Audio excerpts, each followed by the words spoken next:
looking forward to sharing with you all what is essentially an unfinished symphony, because the disruption we're facing today and the disruption we face tomorrow will just be ongoing. And so what we want to share with you from a Barcardi perspective today is a little bit about where were we a couple of years ago in trying to envisage a future world that was becoming more disrupted. How did we pivot during the pandemic? And what have we learned from these last 12 months about what's working and what's not working from a people perspective to help guide our HR strategy? So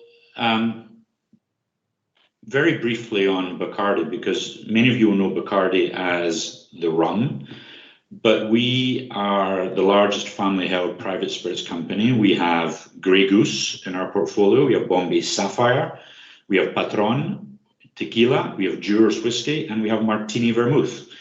So we have quite a large portfolio of brands. On the 4th of February this year, we celebrated 159 years of existence, and we operate over 180 markets. And in the company, we don't have employees, we have Primos. And I'll explain that in just one second. We're in Barcelona, the conference is being hosted from Barcelona, part of Spain, and Primo is the Spanish word for cousin. And on this image that you will see is the 600 and odd direct descendants, 8 generations of the Barcardi family who came together 9 years ago to celebrate the 150th anniversary. And when they get together, because they're first cousin, second cousin, and third cousin, they say, "Hi, Primo." And when they were talking to us as management, they said, we see everyone who's working in the company as essentially part of the extended family that is Barcardi. And so we thought deeply about that and said that is an opportunity for us to really think about how do we reimagine our relationship with our people. And we started to eliminate the word employee and start to incorporate the concept of Primo and family, because one of our cultural pillars is family. And what you hear and you see, hopefully, as I go through the rest of the presentation, is how that spirit of family comes through and how we're dealing with our Primos pre-pandemic, during, and post. But I want to give you first a little bit of an ancient history lesson. If we rewind 2 years ago today, the 4th of March 2019, I was on stage in Lisbon sharing the 10-year strategy that we as a company were launching. And it's amazing to think that, what has happened in the last 2 years. But when we were on stage 2 years ago, we were saying that very clearly consumers in the world today are becoming ever more demanding. They want their products, they want their services, they want their relationship with their brands to be as smart as Google, to be as easy to use as Apple, as immediate as WhatsApp, etc. And that was a real wake-up call for us to say, to what degree is Barcardi and our brands and our way of operating fitting with the consumer demands of today and the disruptive demands of tomorrow? Because it was clear that there is a lot happening in the world from an external point of view, whether it's the speed of change, whether it's new skill sets that are being developed in different parts of the world, the recognition that through diversity of thought and ideas, we will all become stronger. The different environmental and demographic pressures, as well as those blurred boundaries of where supply chain starts and finishes, that differential between physical, digital, and virtual worlds, meant that we needed to think about how are we going to shape our operating model for the future. But at the same time, from a people perspective and looking at how would we disrupt the disruptive world, there was some leadership challenges we felt we needed to face, which was, how do we manage that almost paradigm of tolerance for failure, but no tolerance for incompetence? How do we have that willingness to experiment, but do it in a highly disciplined way?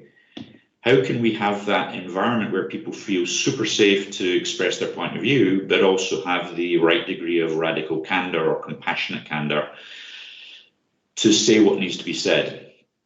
How do we have tremendous collaboration without losing individual accountability?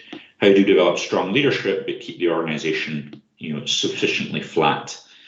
And how do we really think about moving from very clear senses of in-silo working to very much cross-collaboration where, as Natal was mentioning earlier on in the introduction, we will move to a world where potentially functions may not exist, and it will be talent that will be pulled together to solve business problems rather than a specific marketing function, finance function, etc.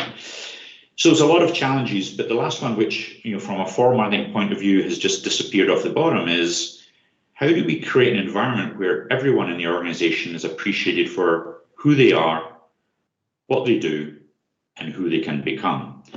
That appreciation of uniqueness, that appreciation of what and how people get work done and where they get work done, and that belief and excitement about what people that innate potential that our Primos have, and how do we really embed that into the organization.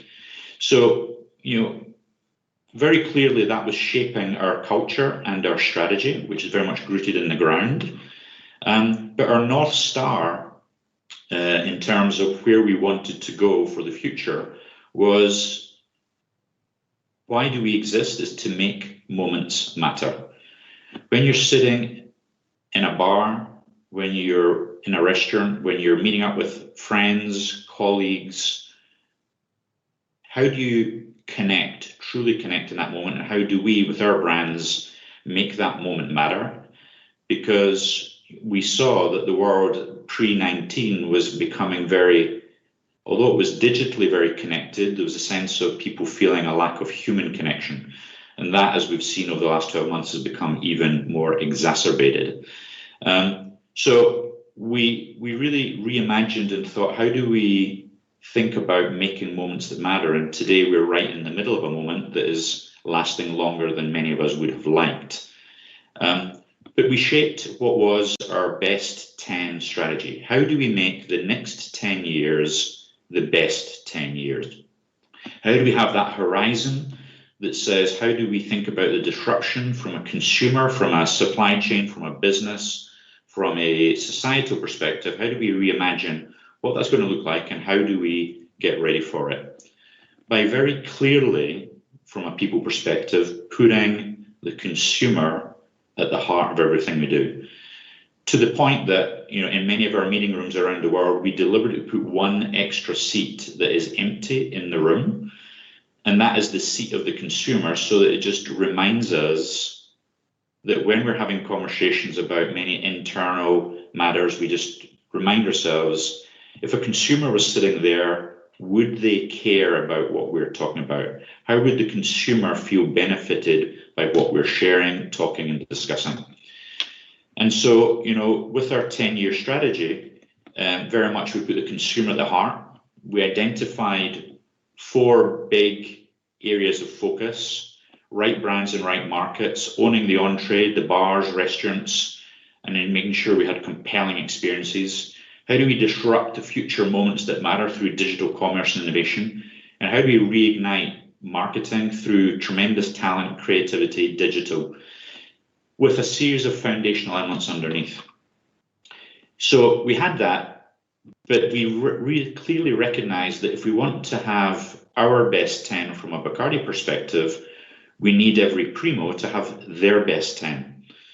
And so that was where we then looked at, how do we rethink our people strategy to put the Primo at the heart of our people strategy, so that they can put the consumer at the heart of their work. And we said, there's basically 2 fundamental Primo principles we want to focus on. The first is does every Primo in the organization really feel appreciated for who they are, what they do, and who they can become? And secondly, do they feel and are they taking that accountability and ownership to seek out those opportunities to be the best they can be to make a positive difference for the organization? So there was we need to ensure the right degree of belonging, and secondly, they need to feel the right degree of ownership and accountability. And that cocktail, pardon the pun, of those two elements would really make our future very successful.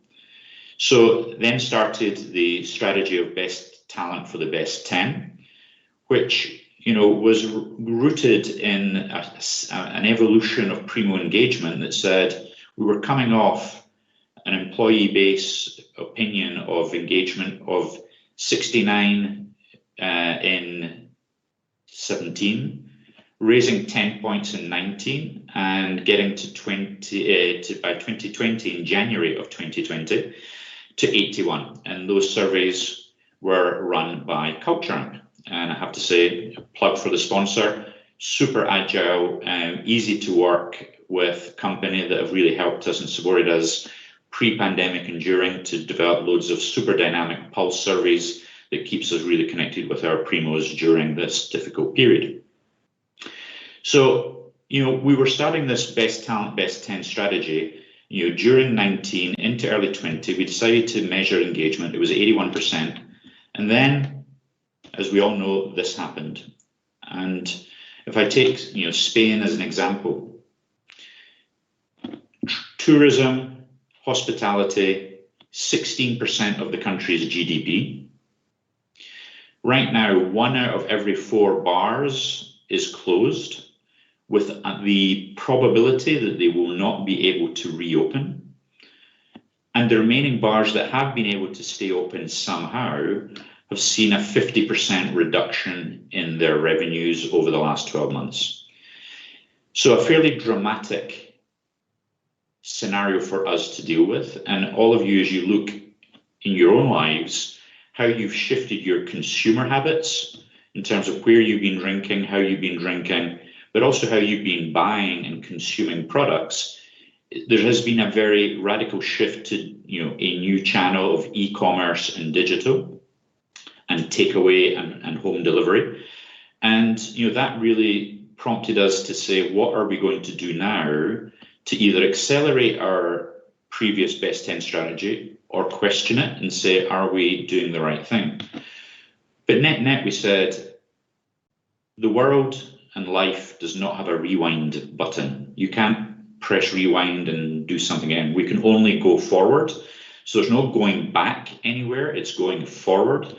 And we felt that, with our strategy and with the context that we're facing, we have a tremendous opportunity to build a new, better mindset of living and leading in this disrupted and disruptive world, where our leaders in the organization really need to amplify that sense of belonging, learning, accountability, and authenticity. So authenticity of moving from being heroes to being humans, to really thinking about a different way of connecting and collaborating and developing new ways of working in that new reality. And we just fine-tuned our people strategy and said, here's the 6 core elements of our new, better principles. We had no option in the last 12 months than to just walk away and let our people do their work. Trust them, give them the space, because they were in their living rooms, they were putting their laptops on ironing boards, they were sharing Wi-Fi with colleagues from different companies in their apartments in different parts of the world. We had to just trust that they would be doing the right thing, and that trust was repaid tremendously by so much commitment over the last 12 months. We recognize that our future as an HR organization is to really think about, how do we not think about meetings for meetings, but how do we really become much more outcome and results focused and pull people together based on the decisions and skills that need to be made rather than hierarchy? And how do we strip through process and become a lot more agile? And many of the the ways of working in the last 12 months, which we're now able to call it Scrum and other technical ways of describing those meetings, but leaders who had maybe not gone through that training were literally doing that, pulling people together very quickly, agilely, and saying, we've got very short amount of time to make decisions. Let's just trust our intuition, use our rigor, do the right thing for the consumer and our people so that we can move forward. The last 12 months has taught us the power of flexibility. Work can get done from anywhere, but we also know that we have missed that time together physically. And so how do we look at the way we do connect digitally, virtually, and how do we look to the world when we can get back together, and how do we get that right balance of connection and collaboration? And right at the root of everything we did from a people perspective in trying to disrupt the disruption, but also making sure that right at this heart, we were taking care of our Primos, were, a series of tools, resources that really tried to put the consumer at the heart and put the Primo at the heart of everything we're doing, which was, how do you connect with where they are? How do we really encourage each Primo to put their own oxygen mask on first, to look after their own well-being, in order that they can then look after their family and their surroundings, and then subsequently think about the work that may need to be done at Barcardi. So, any one of our family members or Primos who were affected by COVID, we were sending care packages.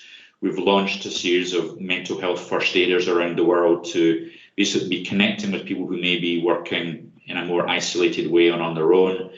We've got a recognition program called Cheers that really became widespread worldwide. And our employee assistance program, which we call Barcardi Assist, which up until that point was for Barcardi Primos and their family, we extended that to bartenders around the world. So not our Primos, but really part of our extended community, and offered them the resources to really get counselling and coaching and support for those ordinary or extraordinary moments that they were going through in their lives. So, we really put the safety of our Primos first by looking out for their well-being. And when we did a series of pulse surveys and focus groups with Culture Amp towards the end of the Northern Hemisphere summer last year, these were some of the comments that we were getting back. So again, reminding you, 81% was the Primo engagement score before. People were feeling even more empowered and trusted. They were feeling that they could now be, able to make more frequent and faster and personal chats with their managers, so greater connection. Tech has been an enabler. And I remember one of my colleagues, Anestos, saying to me that he realized what he'd been missing in terms of watching his children grow up by now being able to spend a lot more time at home with his family, at lunch, at breakfast, rather than leaving home on a Sunday night and not getting home until the Friday afternoon. And so that sense of people getting their life back and then questioning how they want to use their life. And so I'll come to that in a minute in terms of some of our key learnings. So, how has all of this, 3-year strategy, 2-year implementation, going through pandemic, how's that, what's the ROI, as it were, in terms of, have we seen a organizational and engagement payback of all of this? Well, our ability to accelerate our innovation in the no and low alcohol space, our ability to multiply exponentially our performance in the e-commerce world, our ability to win month after month Great Place to Work and Top Employer Awards in the last 6 to 7 months, the fact that our bartenders around the world and are really feeling that they're part of an extended Barcardi community. And last year we trained 160,000 bartenders alone during lockdown when their bars or restaurants were closed. We were training them to giving them new skills for the future. That is being repaid by that sense of connection. And our business performance, which, we started the financial year thinking that we would have a disastrous year. We thought we might be 40% down, but it was looking like we may close the business at the end of March, which is our fiscal year, in the late teens to maybe early 20% down, which is down, but it's been driven by all of that engagement and that sort of discretional effort and those people wanting to do the right thing for Barcardi so that they can actually continue to have that quality relationship with the organization. And our market share in many of our key markets, we're actually gaining market share, although in a declining market, but we are gaining market share from our competitors. So it has been a difficult year, but it's actually, we're coming out of it quite optimistic about how our last 2 years are starting to pay back because we have simplified the way we are working with our Primos across the organization. So, when I look back and say what helped us with all this and what are the sort of 5 key messages I would say is that, one, how do we keep things simple and ladder things up so that every Primo can see what they're doing and how does that support the best 10? And it's about having a very clear organizational purpose.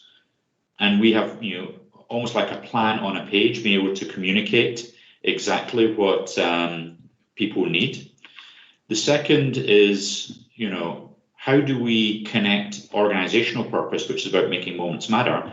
But we have spent the last 12 months really encouraging people to search for their own purpose by doing workshops virtually, encourage them to find what is their North Star personally, and really connecting with that. The second thing that we've learned and we're continuing to reinforce is that sense of belonging. There's a difference between being alone and being lonely. And so really, how do I really make sure that people really feel that they're not outside, that they're feeling inside? And we're doing a lot of work with teams around the world to think about those inclusive behaviors, which are even more critical in a digital and virtual world. Third is well-being. As I've said, how do we keep our balance and how do we keep lean in and help our Primos, fellow Primos, keep theirs? So it is a little bit about not so much gratitude of, am I okay? But are you reaching out to others to find out if they're okay? And we're doing a lot of work there also. We've spent the last 12 months digital transformation, focusing on new capabilities, reverse mentoring on, starting from the CEO down, learning from real digital natives on how they live their lives online, and a lot of digital capability work happening. But also, how have we helped people raise their perspective and think longer term and say, what are you doing to build a legacy for yourself as an individual and also for the organization? What are you leaving behind? So we're working on 10-year development plans for people, which sounds crazy, but it's helping people think beyond the immediacy and giving people a sense of purpose and significance that is really landing tremendously well. But net, the 4 things I say, this is work in progress, it's an unfinished symphony. We feel great about where we are, we're concerned about the future, we're concerned about our Primos, we're concerned about the level of disruption, but we think with the right degree of focus, going forward on 4 things, which is continuing to tap into more diverse perspectives, will make our plans richer. If we continue to give space to our Primos to listen to them, that will generate greater accountability. If we really do create a more globally reflective consumer thinking and set of actions, we will be able to respond more quickly to changes in the marketplace. We feel we're responding quickly. We feel we have been able to react well during the last 12 months, but there's more disruption to come for sure. And so we believe that our innovation will need to be rooted in consumer insights. We will want to make sure that our performance is keeping track for the best 10. And what we've seen in the last 12 months is we're there. And we're also seeing that if we keep that focus on those 4 things, that we will be recognized as an awesome place to work, both internally as well as externally. So that was a very, very accelerated run through of where we are in terms of our story of what we've been doing to get out of the way of our Primos so that they can get in the way of our consumers and really get in touch with our consumers to connect with them, simplifying the way we operate, simplifying the way we communicate, simplifying the way we trust, so that our Primos can feel that they are truly appreciated for who they are, what they do, and who they can become. So that's it from me, and I'm keen, Tom, if there's any questions that you or others may have for me, that would be great. All right. Thank you, John. I hope the people can hear me. My name is Tom Haak, and I'm the chairman together with Natal of this stream. And thank you very much for your clear presentation, John. I like very much the slogan, if you could call it, make moments matter. I think that everybody likes that. I continue to like the phrase Primos. Who wouldn't like to be a Primo at Barcardi? So I think that already reflects a lot those two things about what type of company you have. We have time for a couple of questions. I have Jeremy Tozer was active on the question line. So Jeremy asks a question around moments that matter. Make moments matter, moments that matter. Have you connected that to the concept of psychological safety?